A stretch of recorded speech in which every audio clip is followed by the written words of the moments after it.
Hi, so we've gone ahead and done an angled crochet toe. I'm going to show you how to do a round toe, and some of this you're just going to have to fly by the seat of your pants. I'll show you the basic skill, but then we're going to fly by the seat of our pants. And to start it, we're going to start it just like we did this one with a hidden loop.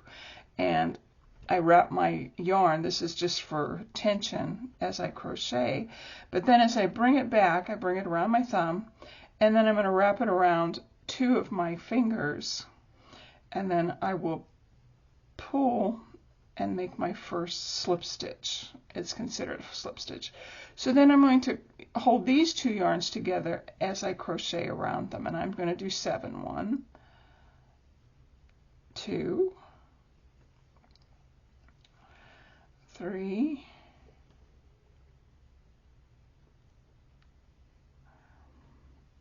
4, 5, 6, 7. And just like we did with the angled,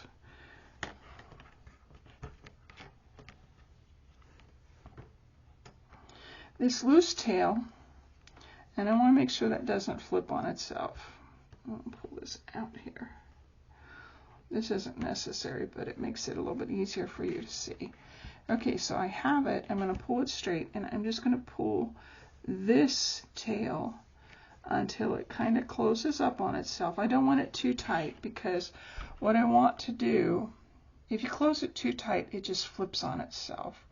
I'm going to go ahead and do my slip stitch in my first single crochet. And now you can kind of see there's a hole in that. I'm going to pull this tail quite a bit tighter, and you can see it closes it up completely. So that's called a magic loop. Okay, so when you start a new round, you just do a chain, and then we're going to do single crochets, but 2 of them in each crochet below. So there's a crochet. I'm going to do 1, 2, and I should have 14 when I'm done. So there's 1, 2. This will give me 6, 7, 8,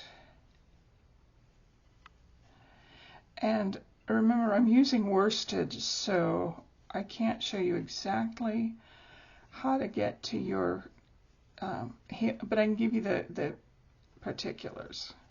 There's 14. Okay, so we're going to go ahead and close this up. So I'm going to do a slip stitch in that first stitch. Now I have a perfect circle. In order to do this, you kind of have to do a little math. And we've done 2 in 1, so I'm going to do my chain. I'm going to do 1 and then 2. 1, 2, and then my next stitch I just do 1, and the next stitch I'll do 2. 1, 2, and you're keeping the integrity of your circle when you do this. And then 1, 2, 1, 1, 2, 1, 1, 2, 1, 1, 2,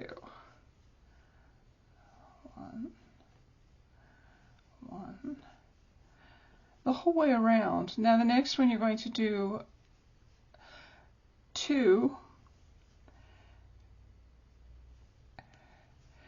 in 1, but then you're going to leave 2 empty, and I always start with my empty ones. It just makes my knitting a little, or my crocheting a little neater. So I'm going to chain, and the first stitch I'm going to knit 1, and then the next one I'm going to knit 1. That's 2.